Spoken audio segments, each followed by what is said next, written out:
Good afternoon. We're still having a few technical difficulties, but we will be putting the audio online.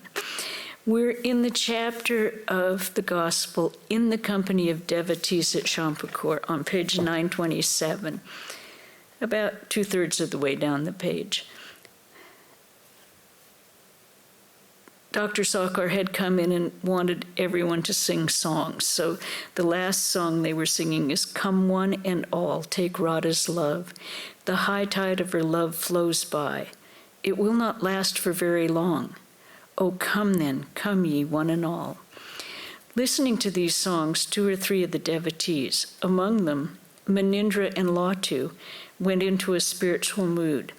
Latu was seated by Niranjan's side.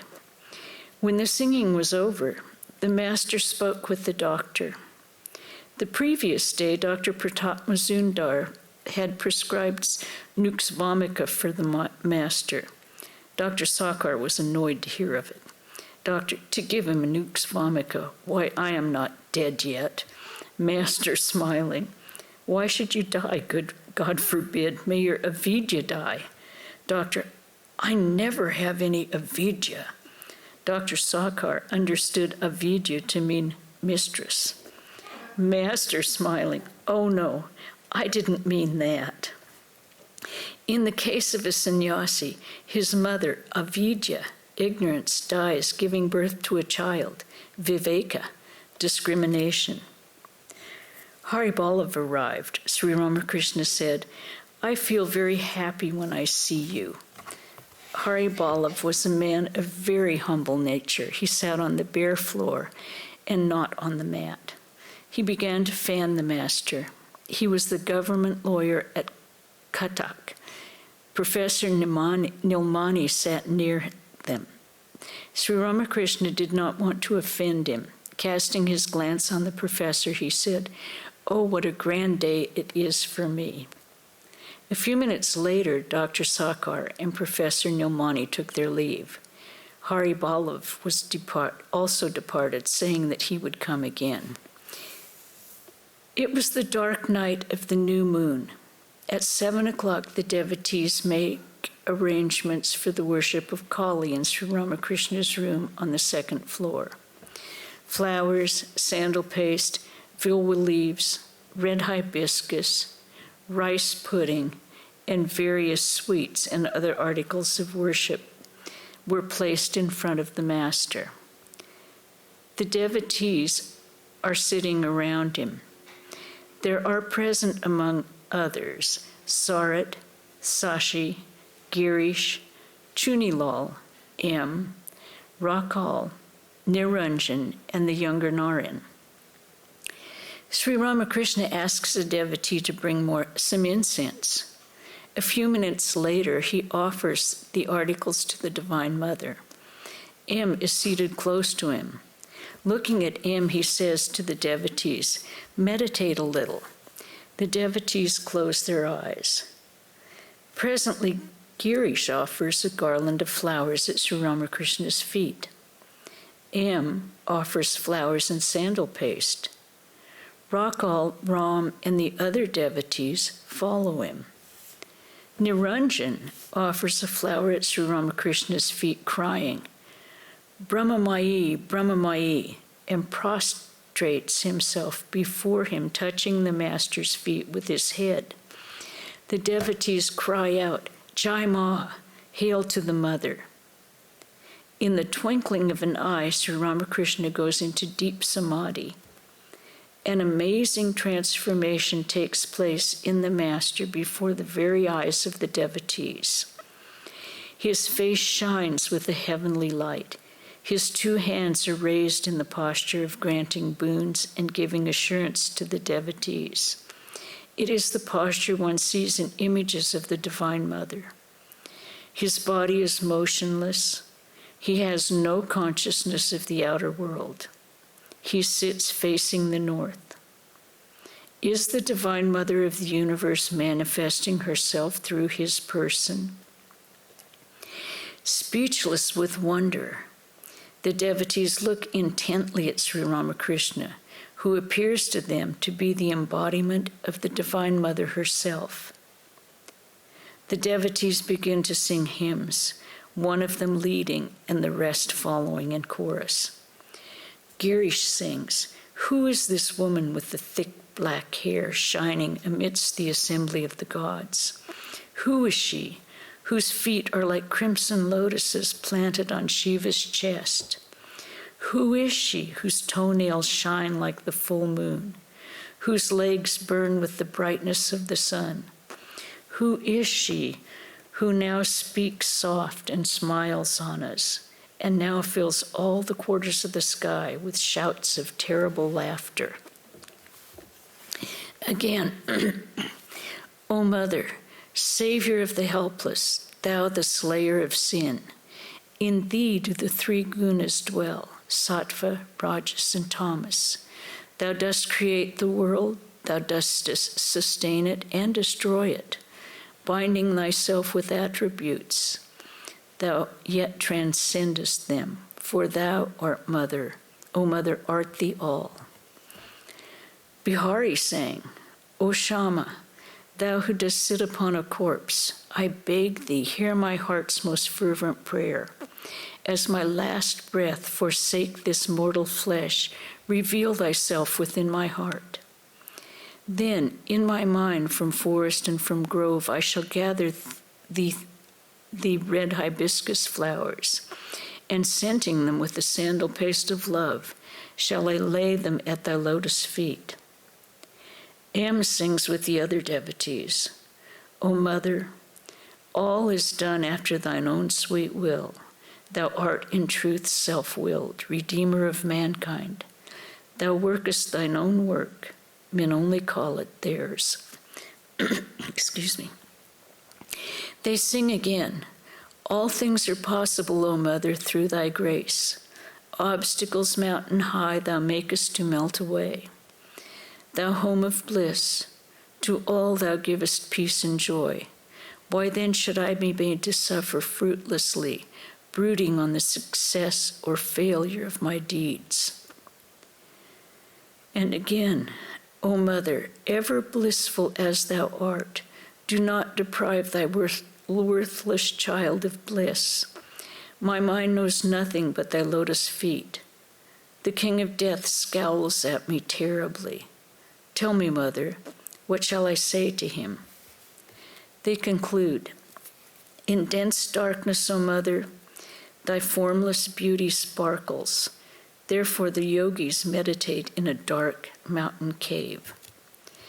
Gradually, Sri Ramakrishna came back to the consciousness of the outer world.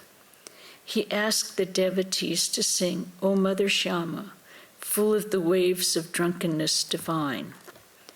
They sang, O Mother Shama, full of the waves of drunkenness divine, who knows how thou dost sport in the world?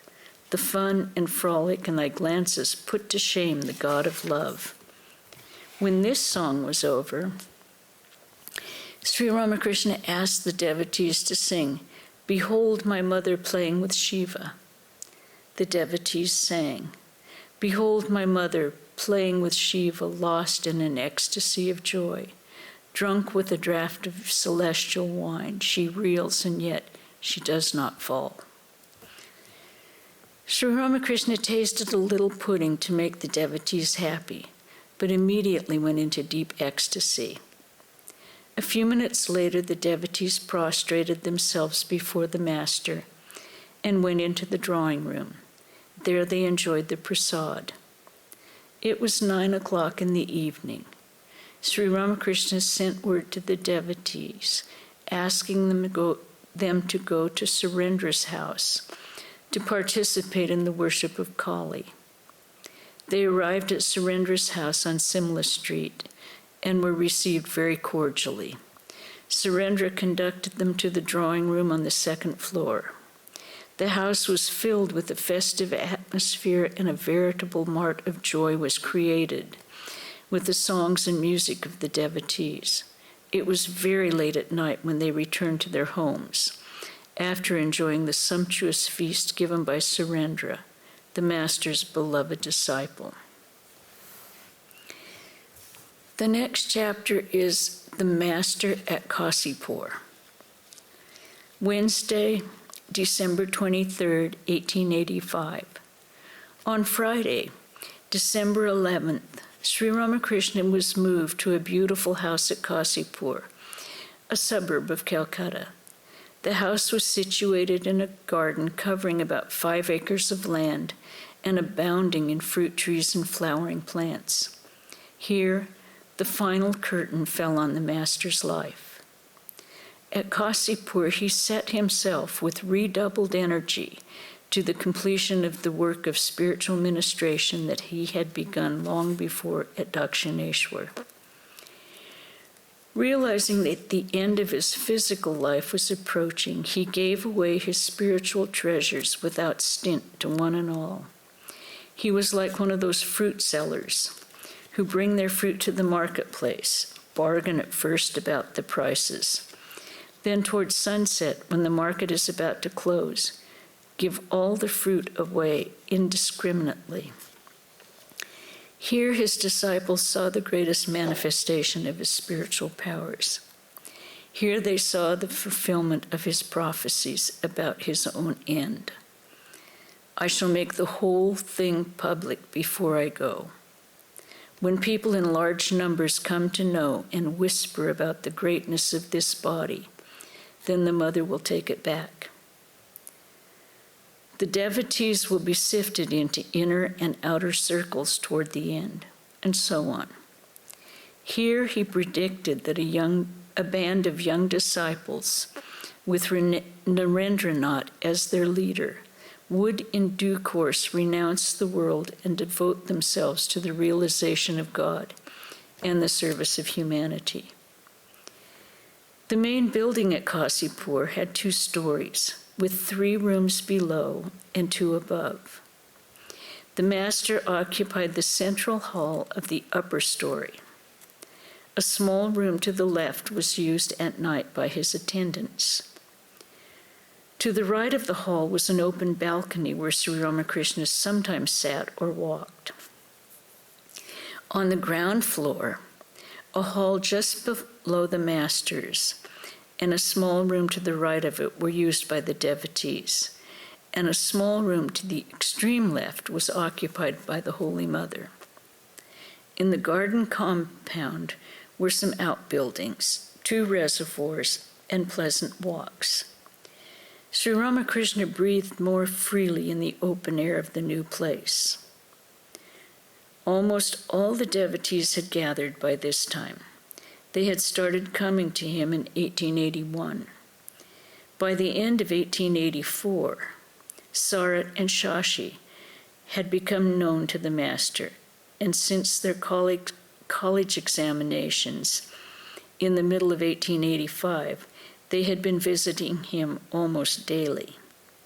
Girish Ghosh had first met the Master in September 1884 at the Star Theatre. Since the beginning of the following December, he had been a constant visitor. And it was during the latter part of December 1884 that Sarada Prasanna first visited the Master at the Dakshineshwar temple. Shubodh and Shirod first visited him in August 1885.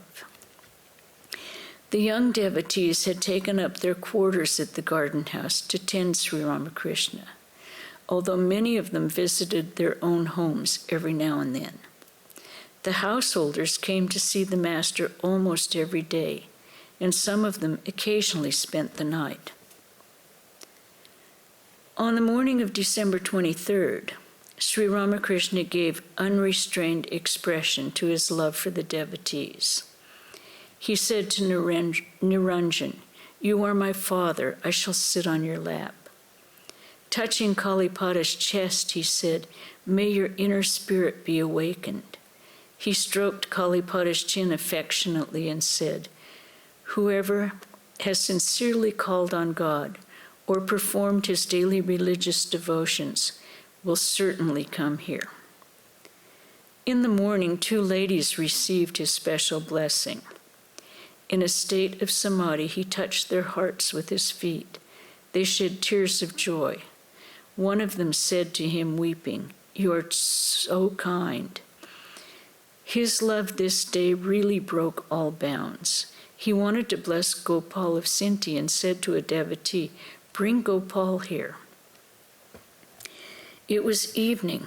Sri Ramakrishna was absorbed in contemplation of the Mother of the Universe. After a while, he began to talk very softly with some of the devotees. Kali, Chunilal, M, Navagopal, Sashi, Niranjan, and a few others were present. Master to M, "Buy a stool for me." "What will it cost?" M, "Between 2 and 3 rupees. Master, "If a small wooden seat costs only 12 annas, why should you have to pay so much for a stool?" M, "Perhaps it won't cost so much." Master, "Tomorrow is Thursday.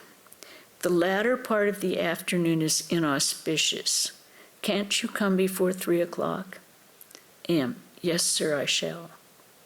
Master, "Well, can you tell how long it will take me to recover from this illness?" M, "It has been aggravated a little and will take some days." Master, "How long?"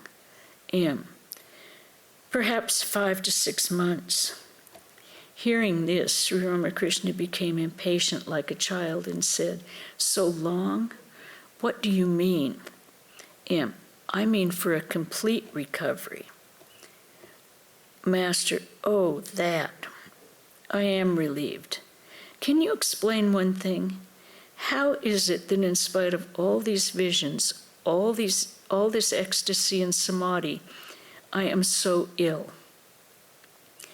M, "Your suffering is no doubt great, but it has a deep meaning." Master, "What is it?" M, "A change is coming over your mind. It is being directed toward the formless aspect of God.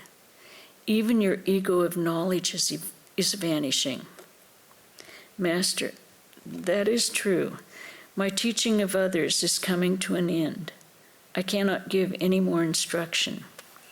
I see that everything is Rama himself, and sometimes I say to myself, whom shall I teach? You see, because I am living in a rented house, so many devotees are coming here. I hope I shall not have to put up a signboard like Shashadhar or Krishna Prasanna Sen. They're 2 well-known Hindu preachers, contemporaries of Sri Ramakrishna, announcing my lectures. The Master and M laugh. M, "There is yet another purpose in this illness. It is the final sifting of disciples. The devotees have achieved in these few days what they could not have realized by 5 years of tapasya. Their love and devotion are growing by leaps and bounds." Master, "That may be true, but Niranjan went back home." To Niranjan, "Please tell me how you feel." Niranjan, "Formerly I loved you, no doubt, but now it is impossible for me to live without you."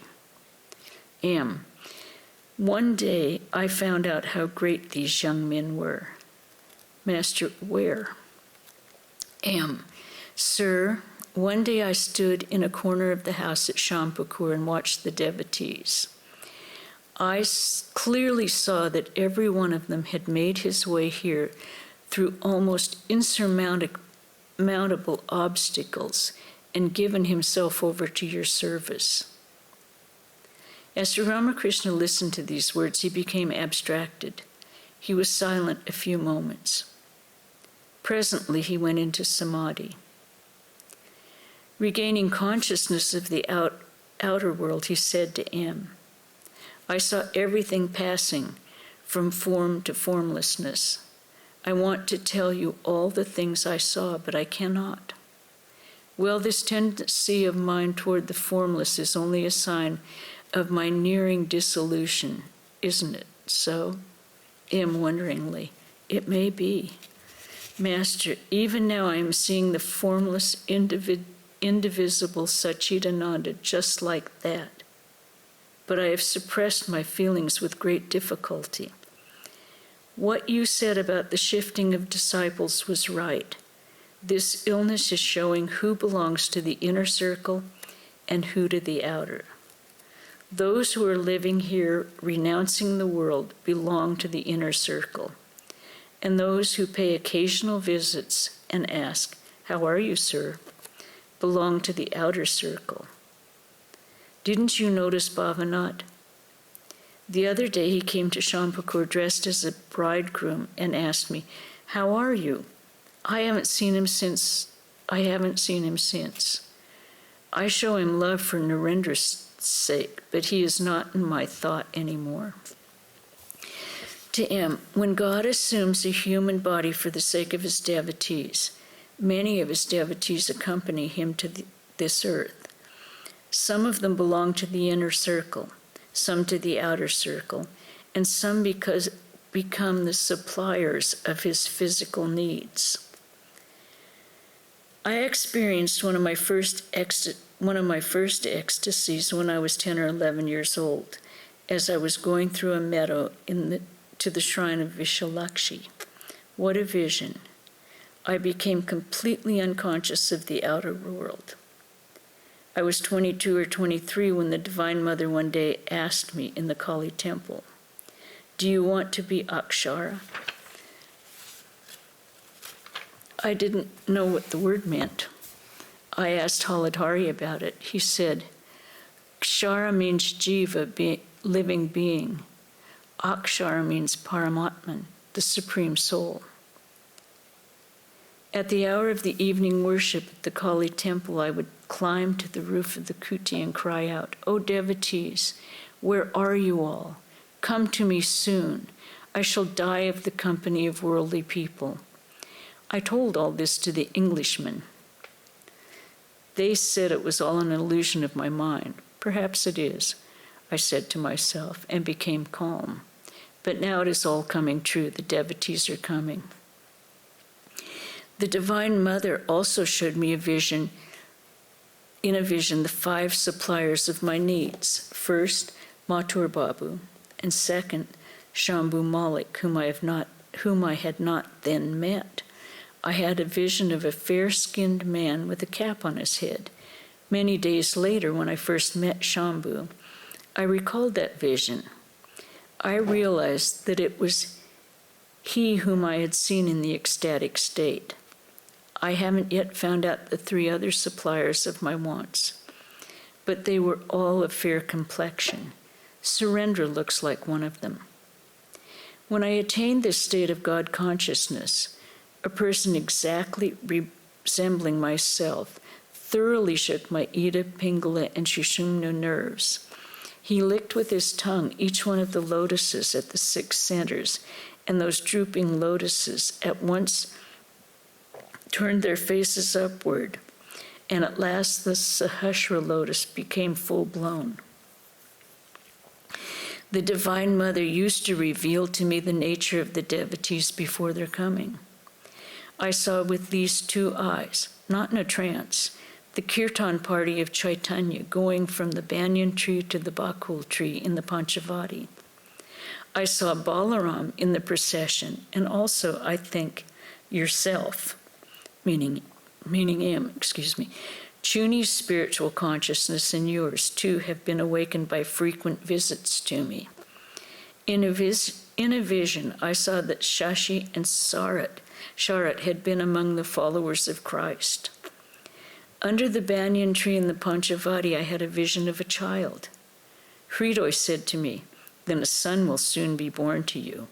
I said to him, "But I regard all women as mother. How can I have a son?" That child is Rakhal. I said to the Divine Mother, "O Mother, since you have placed me in this condition, provide me with a rich man." That is why Mathur served for 14 years. And in how many different ways, at my request, he arranged a special storeroom for the sadhus. He provided me with carriage and palanquin, and whenever I asked him to give to anyone, he gave.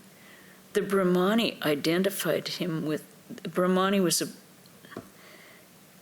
a Brahmin woman who was one of the master's spiritual teachers, identified him with Pratapruta, who is the king of Orissa and a devoted follower of Sri Chaitanya. Vijay had a vision of this form, meaning himself. How do you account for it? Vijay said to me, I touched it exactly as I am touching you now.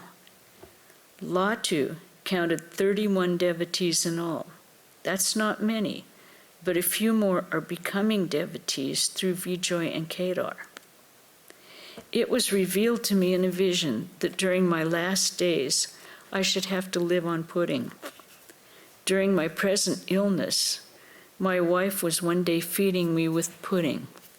I burst into tears and said, is this my living on pudding near the end, and so painfully? And we'll stop there this afternoon. That's the end of the day.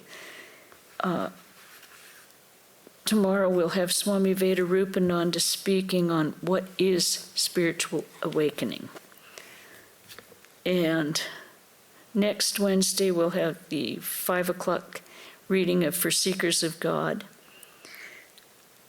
Next Saturday, the 25th, will be Swami Sarvadevananda's class at 4:30 on the Bhagavad Gita, here in the temple and hopefully on Zoom and everything else.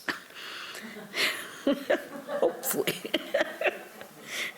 Okay, we'll end with the chant.